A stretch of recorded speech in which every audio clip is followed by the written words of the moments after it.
History has shown that anytime anyone in this world, whether they are a believer or unbeliever, anytime anyone in this world achieves any type of influence on the community, that individual will become the target of the fright in common people.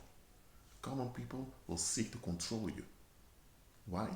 Because to them it's all about control. Life for them is one struggle and fight for control. When they cannot control you, they feel threatened by you and they want to kill you. You are only allowed to exist as long as they permit you to exist, and when they permit you to exist, you must exist on their terms. That's how common people are. They are control creeps. And when they begin to blackmail you with violence and you make plain that you're not afraid of them and you shake it off of you, they're done with you. And when they're done with you, they want you out.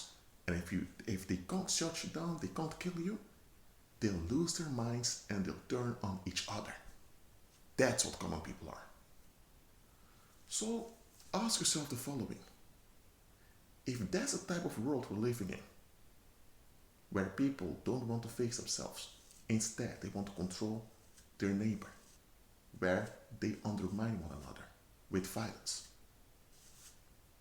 In such a world, how is it possible that there are so many success stories of people who grew up in the ghetto or people that were smacked down by society, but now they are at the top in society?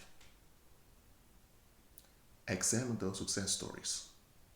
Some of them are real, but even the ones that are real, you need to examine them.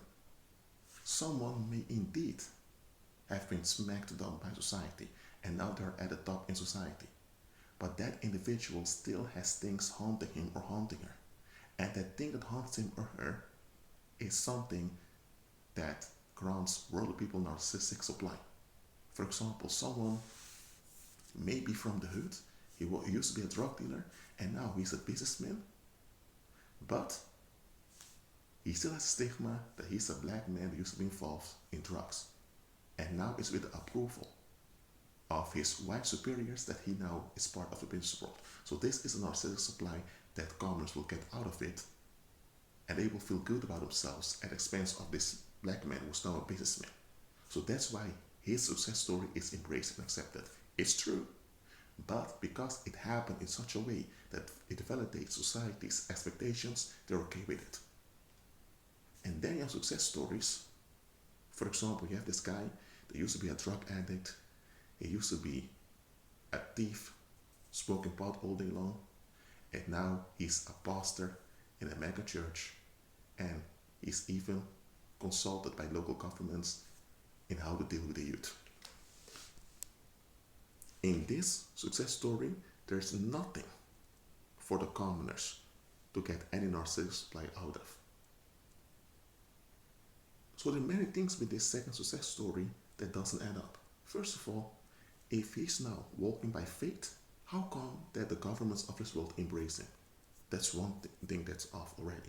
Secondly, if you were the scapegoat of society, society doesn't want to change. Society is all about shutting down change. So the moment they made you a target, they expect you to be a target until you die.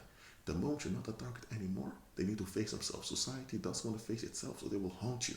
Think about the ancient Israelites that were delivered out of Egypt by the Most High. After 10 plagues, Pharaoh and the Egyptians let them go. They even compensated them financially. But after the Israelites were gone with the money, the Israelites were now in advantage. The Egyptians went with their whole army after them to devour them. And it's that anger that the Most High used against them by drowning the Egyptian military in the Red Sea. Because the Most High knew very well that those people wouldn't give up. So if that's how worldly people are, if that's how society is, how come that there is someone who used to be the scapegoat, the lowest of the lowest in society, and now he's a leading figure in society, and commoners don't devour that individual? It is because that testimony is likely a scam. You have success stories that are true, but those success stories, you only hear about them because it validates the relief seeking of commoners. Therefore, it validates the expectations of society. When you have a success story that doesn't match with the expectations of society, the only reason that success story is acknowledged is because it's a scam. Real success stories that glorify Christ, you will not hear about them in the world. You won't see it on television, it won't be broadcast on social media, it will be censored and shut down as much as possible. That's how it goes in this world.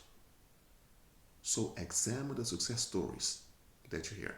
Some of them are true, but there's a worldly, there's a worldly twist to it.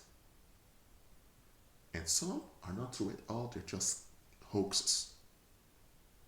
So beware with seeing other people as a hero. If someone is a hero, they are a hero. But beware with seeing others as a hero, especially if they don't serve Christ.